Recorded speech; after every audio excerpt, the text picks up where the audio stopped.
নমস্কার বন্ধুরা, আজকে আবার ফিরে এলাম। আজকে যে বিষয় নিয়ে কথা বলবো তা হলো ধর্ম। ধর্ম বলতে আমরা কি বুঝি?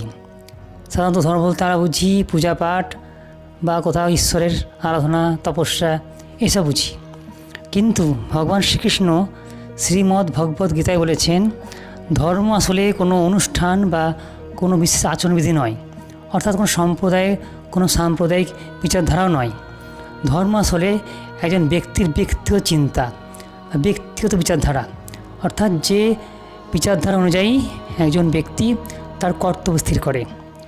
মানে কোথাও কোনো মানুষ কোনো কাজ করছে, সে বুঝতে পারছে না, তার মনের মধ্যে হয়তো কোনো ক্ষোভ আছে, রাগ আছে, কি দুঃখ আছে, তখন আবেগের মধ্যে সে কিছু একটা কাজ করে বসলো। অথবা সে কোনো পরিস্থিতির মধ্যে এমন পড়েছে যেটা তার কাছে ভালো নয়, মানে প্রতিকূল পরিস্থিতি, সে ভেবে পাচ্ছে না কী করবে, দিশেহারা অবস্থা। তখন তার মনে হচ্ছে যা হচ্ছে একটা করি কিছু, ফলে সে যা কিছু মনে হলো একটা করে দিল। তেমনি করে যে কাজগুলো মানুষ করছে তাতে অনেক পাপ হয়ে যায়।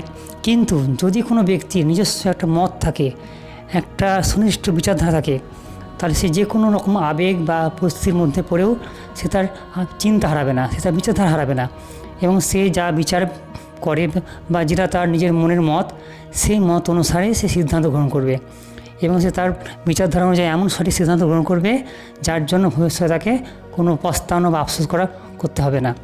তাই এটাকেই কৃষ্ণ বলেছেন যে ধর্ম আসলে ব্যক্তিগত হয়, কোনো সাম্প্রদায়িক বিষয় হয় না, সেটা কোনো অনুষ্ঠান বা আচরণবিধি নয়, সেটা একজন ব্যক্তির সম্পূর্ণ ব্যক্তিগত মত বা চিন্তা, যেটার দ্বারা সে তার যে কোনো পরিস্থিতিতে কর্তব্য স্থির করবে।